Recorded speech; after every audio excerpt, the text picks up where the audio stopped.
Jim Krenn, No Restrictions on the Current Podcast Network with Sereny. Sereny, we're so excited. We have the legend, Smokey Robinson, on the show. It is the Smokey Robinson Spectacular, as we're calling it, and because he is spectacular. He really is. One of the things about Smokey Robinson, who, like I said, is a legendary a performer and entertainer, is he's one of the most genuine people I think I've ever seen in the entertainment business. And I watch him when cameras aren't around or people, and he's just the way he is with people, just genuine and down to earth, and that's what makes it an honor for him to be here. Smokey, welcome to the show, man. Thank you, Jim. It's good to be here. I meant that. Sereny, how you doing? I'm good, man. All right, Thanks good, for coming. All right. It's cool watching you. You genuinely enjoy yourself. You genuinely enjoy the people. It's not a fake thing. I see when you walk up, you appreciate. And I love seeing that because you've accomplished so much, and I've seen so many people who've accomplished half, not even near what you've accomplished, act so arrogant or so entitled or whatever. How do you attribute that to your upbringing or something you learned or something along the way? Well, Jim, I just think that those who do what you talked about, the last thing you talked about, about the people who get into show business and they get some type of notoriety, a hit record, a hit movie, or whatever it is, and they begin to get full of themselves and think, okay, now the world is aware of me, so it cannot possibly do without me now. That's a bad mistake. Yeah. I have seen literally, and I'm not exaggerating the number, thousands of people come through show business. I've been doing this a long time. Yeah. And that's what happens. They begin to think that they're show business, and they started it, and they're going to finish it. That's stupid. But as far as I'm concerned, I am in the right business because I love people, you see. And I recognize the fact that these people that you see me going up and I'm talking to them and we're hugging and taking pictures and doing things like that, were it not for those people, I wouldn't have a career.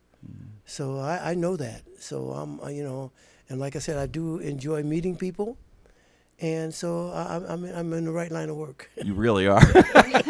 Well, that's an interesting thing. We go into this question. You're in the right line of work, just like everybody. There's some young person out there, young man, young woman or something starting their careers or starting their life, and where do they want to go? Where that unknown moment? And as I read in your history, in your bio, it said, is this true, that at one point you wanted to be a dentist? Is that true?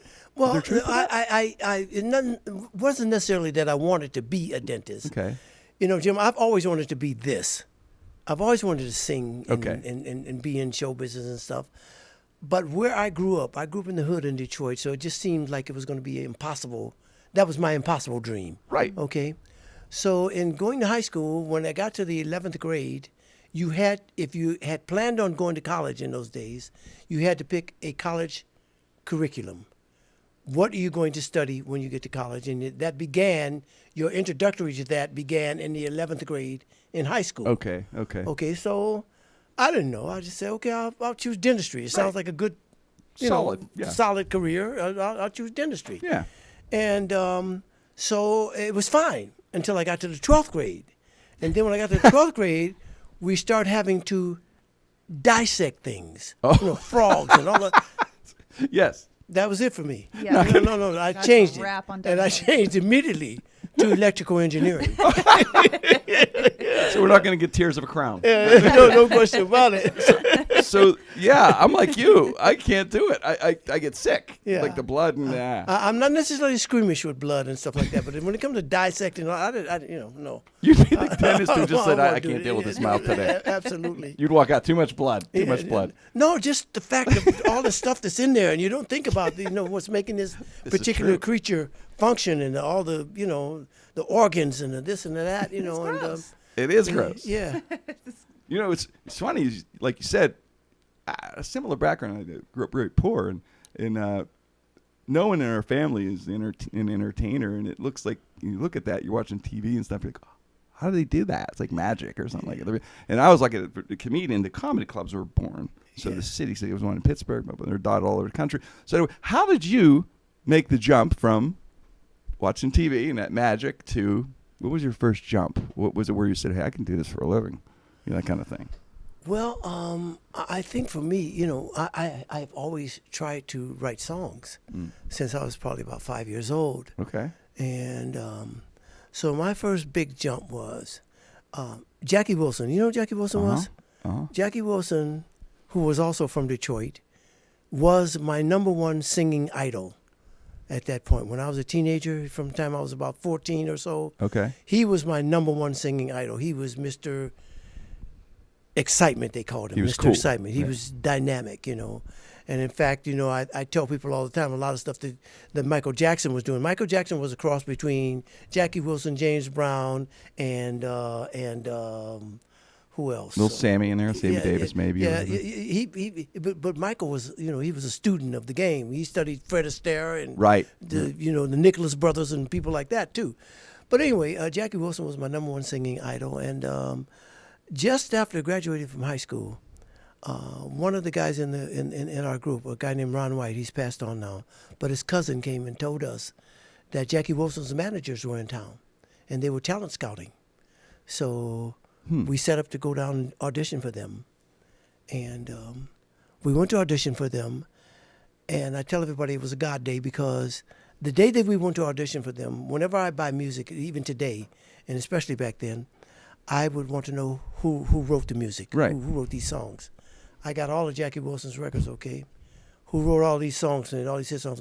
Berry Gordy, Berry Gordy, Berry Gordy, So we go to audition for Jackie Wilson's managers, and we sang 5 songs that I had written rather than something that was currently popular by other artists, thinking that was going to be our end. Right. We got our own material. These kids got their own material. We'll definitely sign them. Right. They didn't like us at all. Oh no. Oh, no, your heart. No, they didn't like us at all, man. They told us because we had a girl in our group, and my ex-wife, who was my first wife, we were teenagers then, we weren't married then, and they told us that you guys are too much like the Platters, and the Platters were the number one group in the world at the time, and Zola Taylor, who was the girl in their group, was a girl in the group, and Okay. and then Tony, the guy who sang lead, had a high voice, Okay. So they said, you guys are too much like them. You'll never make it. So you need to change your format. Some blah blah blah. Anyway, they rejected us. However, at the audition, this young man was sitting over there. Now I'm 16 years old, and he Right. looks like he's about 18 or so, at least. Yeah. No more than that. Yeah. And I think he's waiting to audition. And so we go out and we're rejected. And he comes out behind us. And he says, hey, man, where'd you guys get those songs from? And I'm wondering why he cares where we got the songs from, Right. I said, I wrote them. He said, oh, yeah. He said, I liked a couple of your songs, man. So I'm thinking to myself, okay, this guy wants to use my songs to audition with. He wants to. So he said, yeah, I liked a couple of songs. I said, thank you. I'm rejected. I'm down, Right. Yeah. But I said, thank you very much, man. I'm getting ready to walk away. He said, yeah, man. He said, I'm Berry Gordy. Oh my God. Oh What? my God. You who? You Berry Gordy wrote all those hit songs for Jackie Wilson, Etta James, all those people. You that Berry Gordy? Yeah, I'm Berry Gordy. My God, man, I couldn't believe it. Wow. So that was the turning point. He happened to be there. And at that point, I could always rhyme stuff as a kid. Okay. I always wrote poems, and I still write poems. Right. But I could always rhyme stuff, but my songs were not coordinated. They didn't make sense. The first verse had nothing to do with the second verse. Okay. The second verse had nothing to do with it. It was all rhymed up good. All right. So Barry just took me aside, and he started to mentor me in writing songs and things like that. And he became our manager. And about a year and a half after that, he started Motown. Do you remember the first song that became the hit where you heard it on the radio and go, oh my God? Because remember, like I said, we're that magic. I remember the first song that was really a hit, Yes. which was "Shop Around." Okay. Yeah, Mega that, hit. Yeah, that Mega hit. that was the first million seller at Motown ever. He had just started Motown basically when that came out. But we had a couple of mile hits before then. We were with other record companies though. In fact, the first record we had, which was a song called "Got a Job," in answer to a song called "Get a Job" by a group named the Silhouettes. Okay. It was a hit for us. Right. There was about 5 charts then, and we were on the R&B chart. Okay. Yeah. But it was a hit for us. And then we had the one that started us to traveling and doing live shows and stuff like that. Right. Was a record called "Bad Girl," and we had that on Chess Label out of Chicago. Okay. Because there was no Motown. Huh. So. But then Barry started Motown, and we did "Shop Around," and that was the real turning point. the age from 16 or whatever when you met Mr. Gordy to shop around. How old were you a shop around? 21, 22? But that I part think was I was quicker. probably later. no more than 21. About 21 then. So a few years later, boom, you got this mega hit. Yeah. And you are just rolling, man. You must have just thought I am on top of the world. Or did you not? Well, every step of the way, I thought I was on top of the world. I thought I was on top of the world when we recorded "Got a Job," because it was my dream. It was my to do it for a living. Impossible dream. And I'll never forget when "Got a Job" came out. "Got a Job." There was a guy in the Miracles with me named Bob Rogers. He's passed on now too. Okay. But he and I were born on the exact same day in the exact same hospital in Detroit. Okay, I met him when I was 14. But so our birthday's in February, and Barry had recorded "Got a Job" on us in December. He put it in New York with this record label in, and it came out on our birthday in February. And I'm sitting in college, and I'm sitting up there, and I got a transistor radio because I know the record's out, right? And I got it turned on to WJLB, which was the main black station in the city. Okay. And I'm listening for a record, and it came on, and you would have thought that somebody said, "Okay, you just won the lottery," because I jumped up and ran out of class, and they still had phone booths at that time. I called people in the group, "Hey man, I Rex on the radio," so that was a turning point too. Yeah. So I had a lot of them, but that's the moment, though. Yeah, that would be the one I would empathize. Yeah, think, man, you're calling. I can't believe yeah, this. it was something. It's fascinating to me as a comedian. Somebody could write. Well, you're fascinating, a legend to write a song. Sereny's a pianist and writes songs, so you have to definitely have a question for Smokey on that aspect. Not necessarily about composition, but I do have a question. Yeah. You, Stevie Wonder, guys married women from Pittsburgh. Oh, okay. What do you think my chances are with maybe Rick James, somebody who's like an iconic Motown singer? I don't think your chances are too good with Rick. Okay. Because he's who gone. else? He's fast. Rick's dead now, so I don't think you got too much of a chance with him. Dead. Okay, But I can hook you up. Yeah.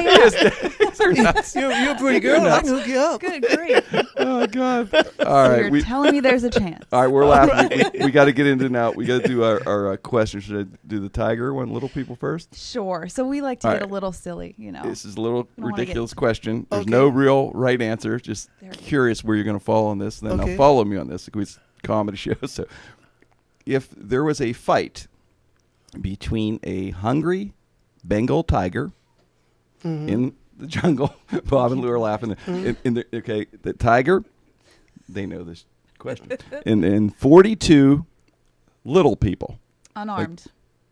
unarmed, 3 feet tall, but little people, strong, 42 versus the Bengal tiger. Fight to the death. Fight to the death, 42 versus that. Who wins? Who wins the fight? The little people are going to win in the end because the tiger can't possibly eat all those people, and they're gonna do something to overwhelm the tiger. Some of them left to kill the tiger. So I think I picked the little people. I do too. I bet on the little people. I do too. I'm so Yeah. happy. This is my moment. This is that moment you ran out to the phone booth. This is how I feel now. I bet you Because do. I win the. Yeah. I'm Tiger. She's the tiger side, but Yeah, that's okay. see? See? Tiger might eat 4 or 5 of them, but then he's going to be full, and they're going to off weapons, him. but he just wipes out 10. And No. Right. No. They're full. 40 Right? of them. No, Right. they're gonna off him. He's full. Yeah. Like we are with All turkey. right. Turkey Yeah. Thanksgiving, you're too full. You can't move. All right, I And- guess. And it's after a while, settled. they're going to up. realize they're going to need something, bricks or stones or Right. spears or something. Tiger's going to get it. He's gonna get it. Yeah. He's gonna wear the tiger knot. All right. You win, Jim. You win. How'd you guys come up with that scenario? I've had it forever. drink I don't a know lot. where- I drink a lot. You know. Yeah. Ever since Okay, they that legalized. explains it. Ever since they legalized marijuana. I was going to say, that sounds like a high thing, not a Yes. drinking thing. That sounds like Yeah, you're it's more of high that. and coming up with something. Yeah, that's Speaking of high things, we come up with our best questions.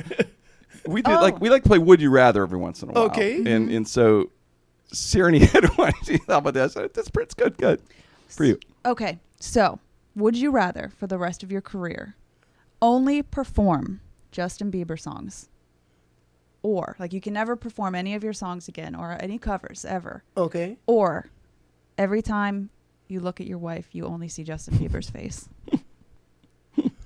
I would have to go with the songs in that case like that. She's still your wife? Yeah, She's no. Still her? My wife is a whole lot prettier than Justin Bieber. I'm sure. He is a very pretty person. She got a lot of stuff that I prefer Over Justin Bieber. Bieber. I like Exactly. Justin. He's a cool young man. Yes. Yeah. But, if it comes to that, But it's just his face. Everything I else. wouldn't care what part of it. All right, so you're doing his songs. You're going to do Baby. And I'm going to do whatever songs he has under those That's a great circumstances. I'm answer. going to do some songs he hasn't even done yet. Yeah. Would you ever work with Justin Bieber? I love Justin. He's a Oh, nice yeah? young man. I know him, Is of he? course. I wrote a couple songs for him. I haven't gotten them to You're him yet, kidding. but I told him that I was going to give them to him. Yeah. That's awesome. Yeah, he's a nice young man. I'm a fan. I'm a believer. Yeah. I think that Justin got off track for a minute there because he was going for peer pressure. Yeah. Oh, okay. Definitely. See, like a lot of young men do. Mm-hmm. He was going for peer pressure, so he got off beat there for a minute. But he's a nice young man. Yeah. Yeah.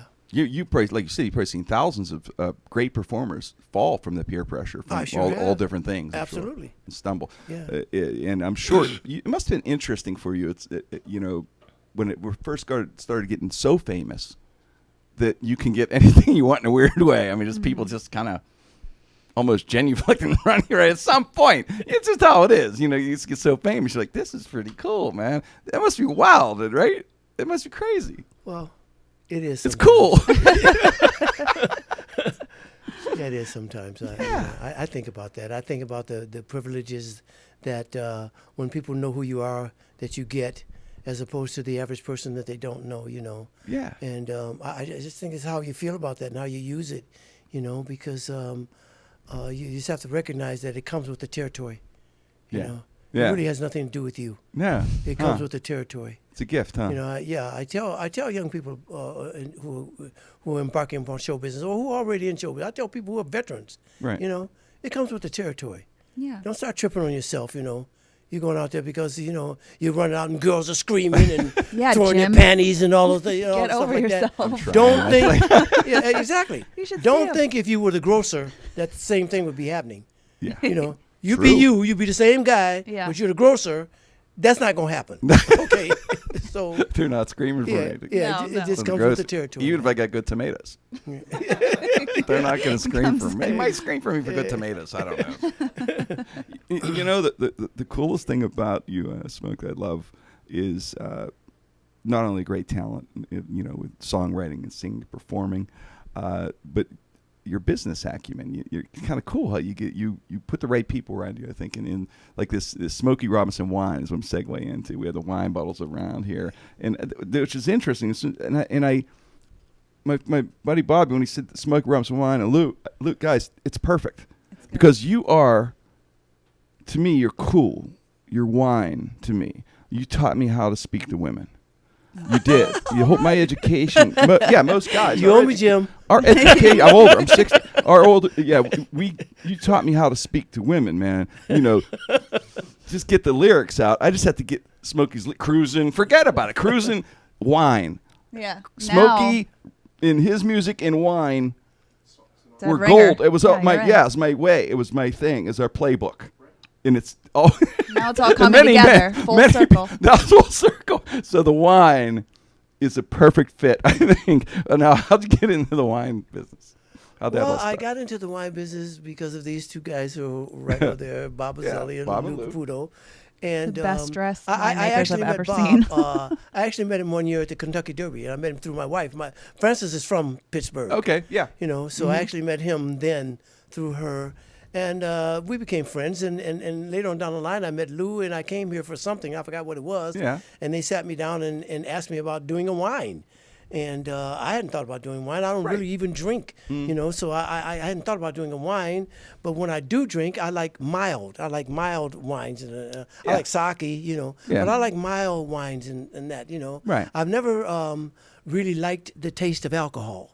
with Fortunately you. for The me, because aftertaste. where I grew up, if I'd like to taste alcohol, I probably was doing if I could talk along.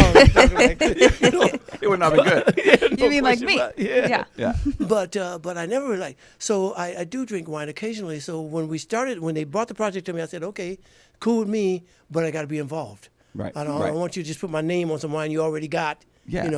And then put my name on it, and So I got involved with it, and it's a fascinating process with Whole the different grapes world, and this huh? and that. Yeah, and all that. And it actually started right here in Pittsburgh at Engine House 25. Yeah. Oh, okay. and Yeah, a Yeah, guy named Lawrence. Dwayne has the Roberto Clemente Museum there. Yeah. It actually started there, and so we branched out after that, and now we're in Napa Valley. We're in Santa Barbara, and we also are in Brussels, Italy. But the 4 wines that you have here are now all from California. It's amazing how it's grown, though, huh? So quickly to be all over. And I absolutely. love how the artwork's great. And I like you put, your songs. Like I have My Girl, Chardonnay. I love that too. They came up with that. That's a great Isn't it idea. cool? You know, yeah. The first wines that we had my picture Okay. on the label. You know, Yeah. but this is so unique and Yes. so Stands different, and I just love those. Yeah, subtle Yeah. is cooler, right? And, and Yeah. it's still, it's all Absolutely. you. And it's classy. Yes. It pops It's off the classy. shelf. Yeah, it's Doesn't- classy. That's what I it's- like about it. It's so yes. classy. Yeah. Everything about it is it. Speaking of which, thinking of songs here, your songs, I find it fascinating how many great performers that you wrote for. And Sereny and I were talking because I said she's a songwriter and pianist. Is that how hard was it to give up a song you wrote? Because you're a great singer and performer, obviously yourself. I don't have to tell that. You're a I love legend. you too, Jim. Thank Oh. you. Thank you. But so, how hard is it to give up a great song and give it to someone? Because when you're writing, you're like, I really can nail Jim, this no, song. No, Jim, not for me. Okay. Because the song that has become my international anthem. Okay. I mean, I played the song in my live concerts, and we can be in a country where the primary language is not even English, and most of the people in that audience don't speak English. Okay. Okay. And so it's My Girl. Okay. Of course. As soon as they hear boom, boom, boom, boom, boom, boom, they jump up, they start cheering, they start singing. They're all singing it. They know the words. They don't speak a word of English, But they know but they my know girl. it. the beat. You know what I'm saying? So it's become like my international anthem. Huh. So that question that you just posed to me has been posed to me so many times about that particular song. Mm-hmm. The Temptations. I recorded My Girl on the Temptations That's what I was firstly, thinking, yeah. okay? Reason. The reason being is that the Temptations, I'd known Otis, who was the founder of the group, who's the only original who's still alive, and Melvin, who was the bass singer, from high school. Okay. We used to have group battles, and they were called The Distance at that time. Okay. And we'd have group battles on the corner, singing for the girls at the recreation center, at school, So I knew them. When they came to Motown, Barry assigned them to me to try to get some hit records on them, okay?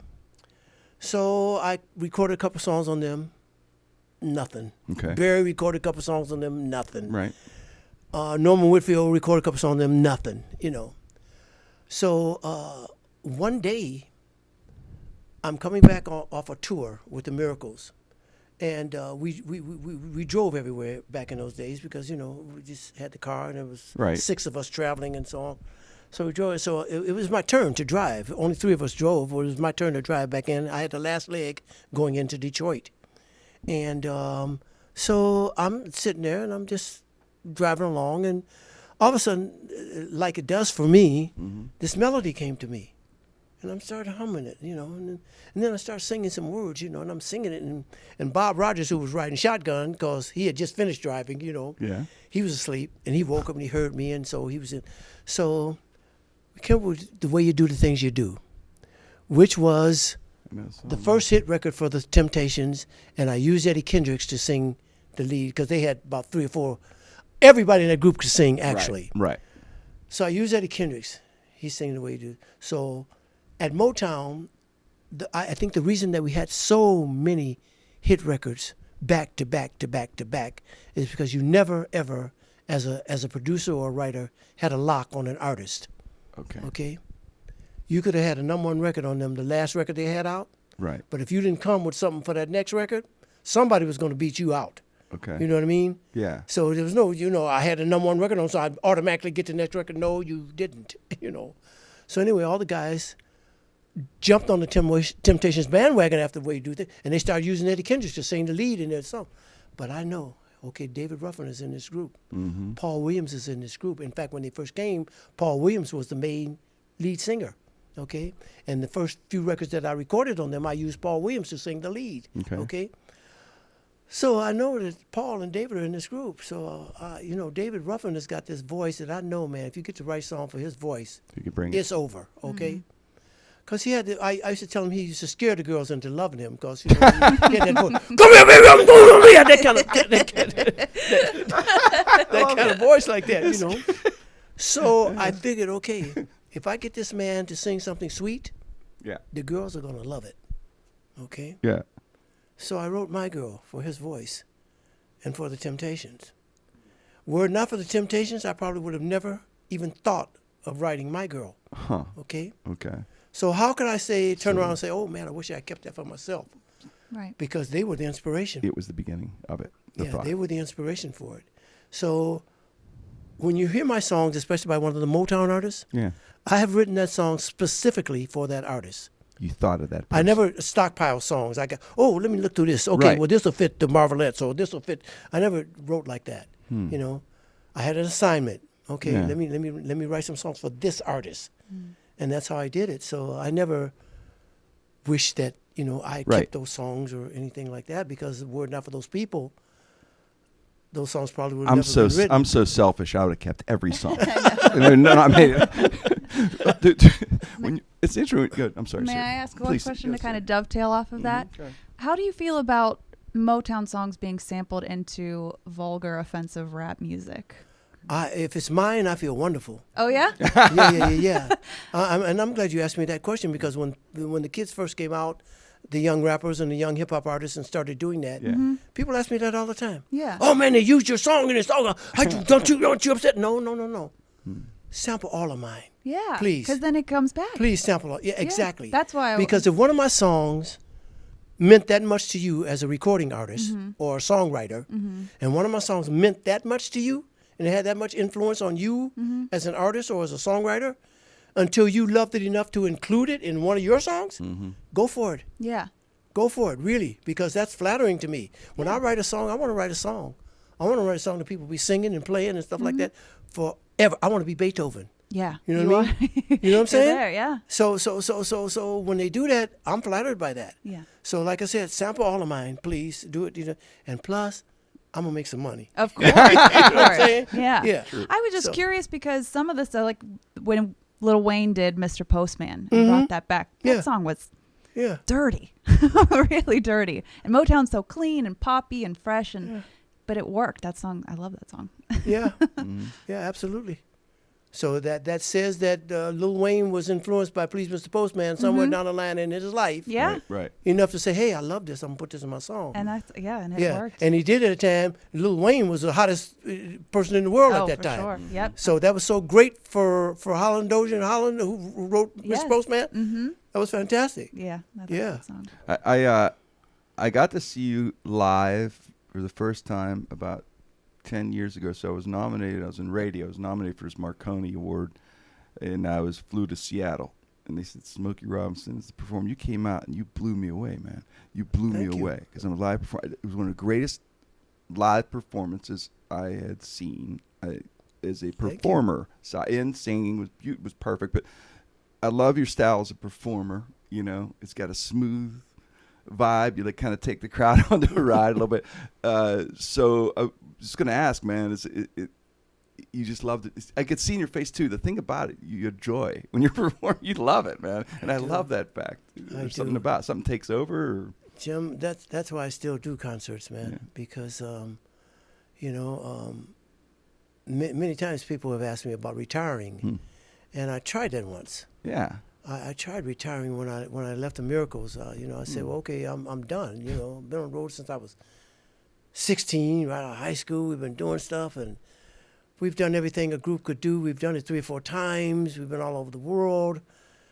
And, I'm vice president of Motown, so I'm just going to quit the singing stuff and just be vice president, because I'm tired. And I was tired, And then, plus my my ex-wife, Claudette, who was the girl in the Miracles with me, she and I suffered 7 miscarriages because she was traveling on the road Sure. and blah, blah, blah, and it was a hard life and stuff. Right. So we had 7 miscarriages before our first son was born through a surrogate mother, okay? And he was born at a time when surrogacy was brand new. It was almost hush-hush. It was almost, because our doctor told her we couldn't even tell anybody, you know? Wow. Yeah, he said, you know, because this is a new Right, kind right. yeah, so anyway, so he was born, and then shortly after that, this doctor that had you know, done the surrogacy, built a brace thing for Claudia's uterus, because we found out that her uterus was damaged. That's why she couldn't carry the babies. Okay.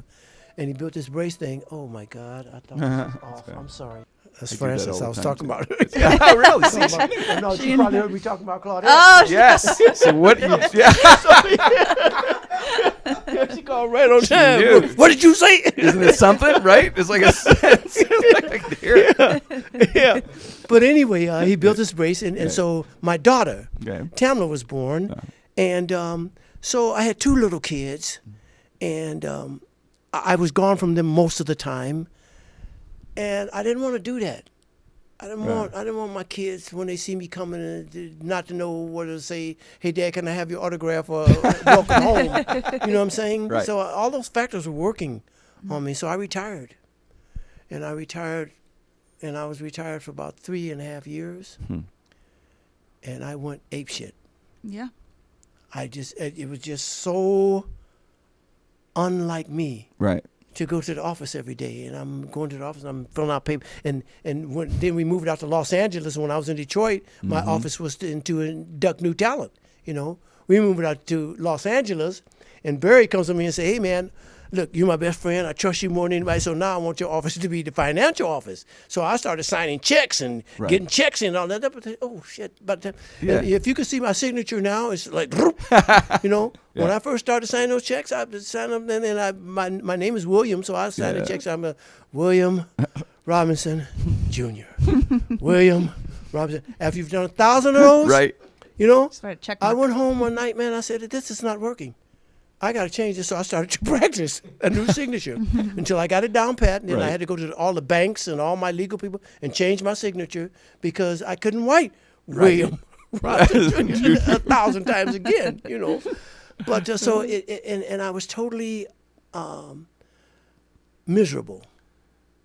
I was totally miserable. And can I cuss on this show? Yeah. Say anything. Okay, yeah. yeah, 'cause it's a- this Fuck anything you podcast. want. Anything you want. So I was totally miserable, but I'm thinking all along, I'm hiding this. Nobody knows this. I'm Right. just miserable on the inside because Right. you know I'm vice president. I'm doing my job, and you know, Yeah. and especially don't want to let Barry down. You know, 'cause, Right. you know. So I'm miserable, and I'd go to little clubs in Los Angeles and see Joe Blow and the Doodops just so I could see somebody on stage. That's how it was Sure. affecting me. Yeah. One day, Barry came to my office. He said, "Hey, man, I want you to do something for me." I said, "Okay, man, what?" I thought it was something corporate, you know. Yeah. Because I traveled during my, you know, I would go to New York and make deals with publishers and people, just do stuff you're like that. vice you know. president, So, right? so I didn't know what he wanted me to do, but I knew it was something corporate, you know. So I said, "Okay, man." I said, "What you want me to do?" He said, "Sit down for a second, man." So I sat down. He said, "I need you to do me a favor." I said, "What you want me to do, man?" He said, "I want you to get a band, and I want you to go in the studio and make a record, and I want you to get the fuck out of here." He saw it. Did he see it in you? I said, "What did you say to me, man?" He said, "Watch my mouth. I want you to get a band. I want you to go in the studio and make a record, and I want you to get the fuck out of here." He saw it in Wait a you. minute, man. What are you talking about? Why are you saying this to me, man? He said, "Man, because you're miserable, and I see it. And when I see you miserable, it makes me miserable. And I don't want to be miserable, so I need you to get the fuck out of my face." That's exactly what went down, okay? Yeah. So I went and I wrote this song, Quiet Storm, with my sister. Love And the song, yeah. That was my debut back in the show business. love the Quiet song, Storm, yeah, I you know. know. So that's what got me back. So I can't see myself. I'm going to be the George Burns of this. You know what I'm saying? Why not? Because that's why I still do the concerts. And you're right. It's my joy. Mm-hmm. I can be sick or tired. Right. And that music starts playing, I go out there, and I'm just having a good time. I'm going to have me a good time for 2.5 hours. I'm going to have a ball, you know. I might go off. I've done it many times, go off Right. stage and damn near collapse. Yeah. Because I'm sick. It's a lot of energy to put out. No, I'm just talking about from being sick. Okay. If I'm well, the energy is fine. I don't care about that. I mean, Yeah. in fact, I'm up. After a show, I'm Right. up. I have to go to my room and turn on my TV and watch TV until I wind down. Mm-hmm. You know. But yeah, man, retirement is just not even in my psyche at this point. So you kind of needed that though, those 3 years to get to that place, right? I think to refer so. back to. Yeah, I think so. To I think experience the gift. It was a gift. It is a Yeah. gift, and we don't all have. Sure. Other people would have do corporate things, but nobody. There's only one Smokey Robinson, so it was that unique. Each singer and performer's their own unique gift. So it was like throwing it away and then bringing it back. So that's probably what was torturing you at times. Oh, well, maybe so, and it probably did do me good, but I can't see myself not doing concerts. No, you're too talented. wow. You bring joy to a lot of people, man. I love you too. I'm telling you. When did you sing that song? Have you seen her? Happened here. The song "Have You Seen Her" was like kind of a later on, right? When was that? 79. Have you seen her? No, that was the Shy Lights. Is that the I have just What's to your see song? her. No. What's that? I'm getting the name Just wrong. to see her. No, Just just to to See see Her. her. Is that your? Yeah, Yeah, uh-huh. just to see Yeah. her. That was like what 79, 80ish. Yeah, it was around That was time. like a big comeback song in a way, wasn't it? Like well, boom, 'cause it was no, huge, man. It was in the late '80s. I think. Yeah. It was Okay. in Yeah. the Late 80s, right? Yeah, man. So I remember, love that song. It's my I do favorites. too. I think it's one of the greatest pop songs ever written, man. It's That cool. song was written by a guy named Lou Pardini and Jimmy George. Okay. You know, two guys wrote Yeah. that song. And it was brought to me. We had an A&R director at Motown at the time, a guy named Russ Regan, who was a great guy. He passed on, but he's a great guy. And he brought this song to me. He said, "Smokey, I got a hit record for you, man." I said, "Okay, let me hear it." And the moment he played it, I absolutely loved it. I said, "You're absolutely right, man. I can't wait to record this." You were built for that so song. so I voice. recorded it, man, and it was really yeah. Instant, right? Yeah, absolutely, man. Instant hit. It has one of the most Emmy. sing-along recognizable melodies Mm-hmm. ever. And I think that's- Yes, right? I would do anything. You know, Even I can't sing. I like to sing. Jim, when it first came out, man, I'm not kidding you, and that had never happened for me since or before that time. We would have to play Just to See Her 4 times back to back at the concerts. Wow. Yeah. You know, Yes. I started to Yes. close the show with it. Yeah. And we just go, and it would come, and then we have to sing it again, and then we'd have to sing it again, and then we'd have to sing it. It never happened with any other song They just that I've ever recorded. I could see Yeah, it. yeah, because it's just one of those songs. I wish I had written it. But it's your song. I just think of you anyway for a song. But that's what you had a question on the way, with downloading from all the different styles. Yeah, now. I'm sure you get TikTok, this some couple question a songs. lot, as you have been around for every form of distribution, vinyl to CDs to tapes, cassettes, now streaming services. What was it like watching the evolution of music distribution? Well, you know something, honey, up until this point, it was fine. And now Yeah. it's scary. Yeah. You see, it was fine up until this point because people still had to buy your music. Right. You know, with the advent of the computer, Mm-hmm. which has killed off a whole lot of jobs and Yeah. a whole lot of people's income, Careers, you know. yeah. So it totally wiped out Mm-hmm. the record business. Yeah. Okay. Even the companies that are still there are selling the music to the streamers. The record companies are making money, Mhm. okay? Mm-hmm. And then they filter the money down to the artists and the writers and producers, however they see fit. Yeah, there can't be They- that you much know, left. if somebody's hot, then they're going to pay them, Right. you know. But other than that, no money's flowing, Right. you know. So it's probably the worst financial time for an For artist. an artist. Yeah. I mean, because anybody And- can get on iTunes. Yeah, We're on iTunes. Yeah, absolutely. Absolutely. Yeah, really.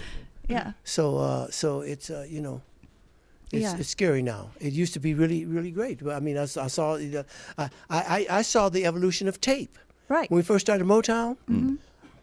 We only had one Vinyl track, to babe. tape. Mm-hmm. That was one track. Yep.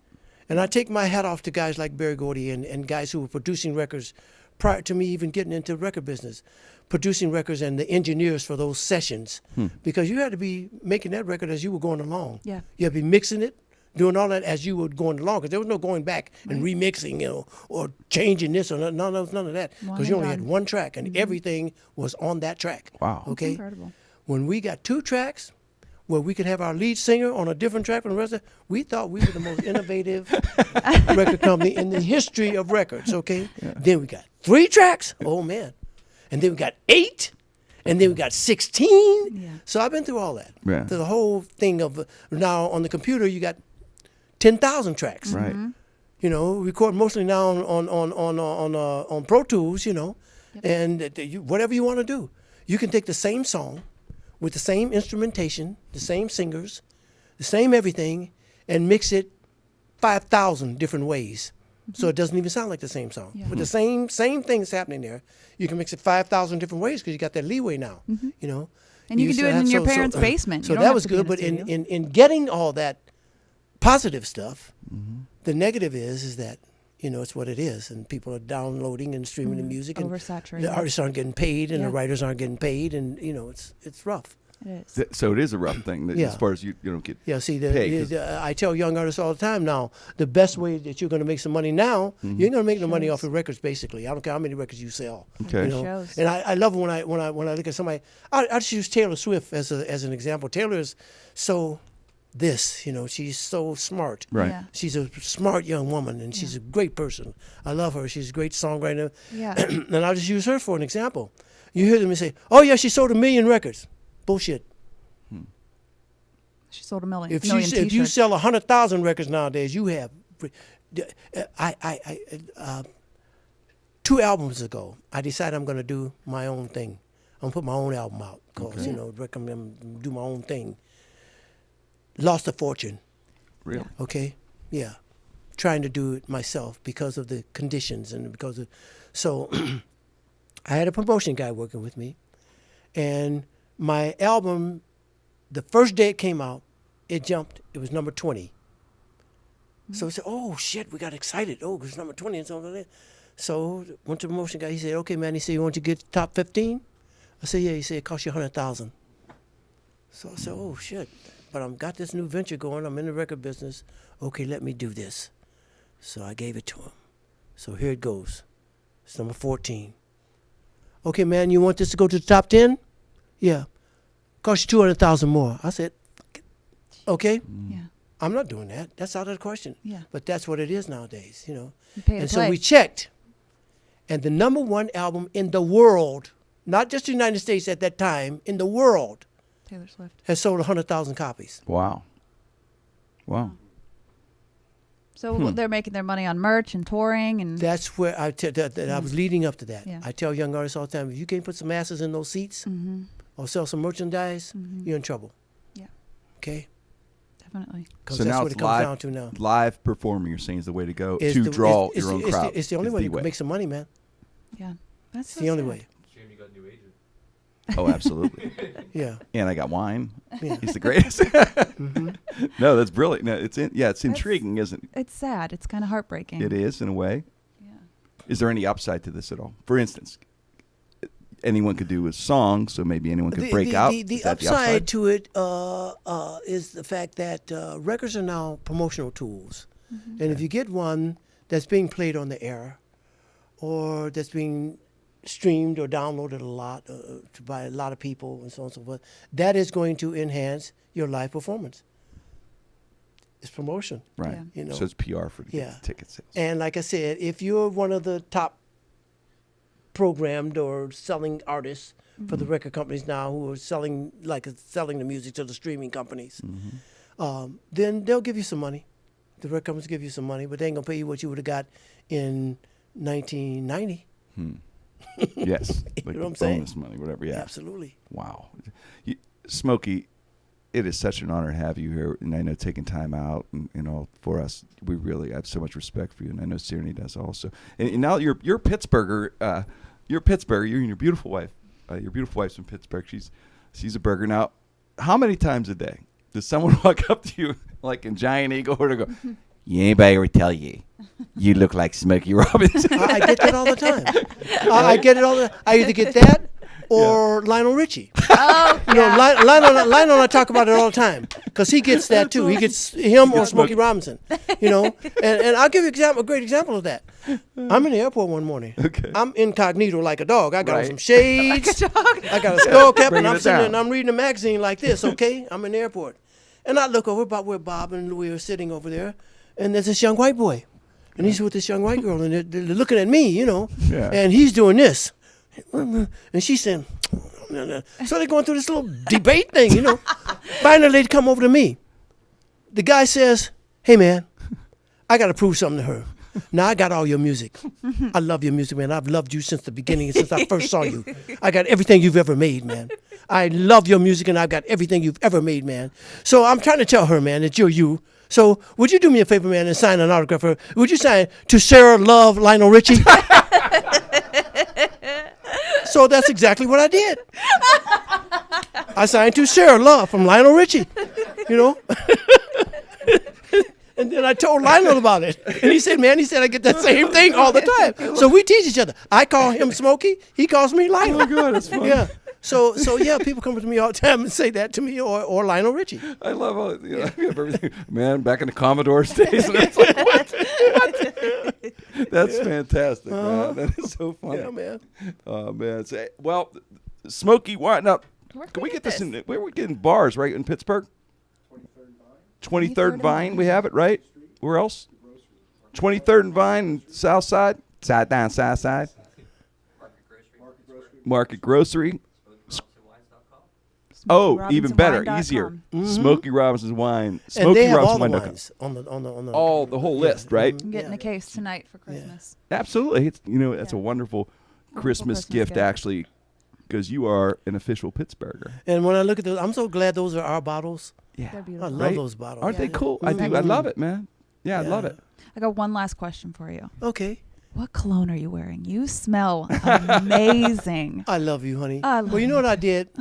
I decided that I wasn't going to take a bath or a shower in 8 months. Okay. So this is the 8 months of my natural odor. Oh, Of coming course, out. Smokey Robinson's BO smells like heaven. All right. Of course it does. bottle that. That's the next thing. Cologne. Yeah. Smoke. We're going to get No, cologne. Smoke. Wine and cologne. It's gift called package. Obsession. Obsession. Oh, Obsession. We are all obsessed with it. That's All a right. perfect name. All right. Thank you for answering that. Oh, no, you're welcome. Man, that's funny. You're welcome. You're great. Thank you so much, Smokey. Thank for you, sure, Jim. man. Thank you guys very much. I've enjoyed this. Thank you. On behalf of Sereny and myself, Jim Krenn, No Restrictions. Happy holidays. We're going to take a few weeks off. We'll see you back in January. More shows, and we're glad to wrap up the season with the legendary and wonderful Smokey Robinson. Thank you, Smokey. Thank you.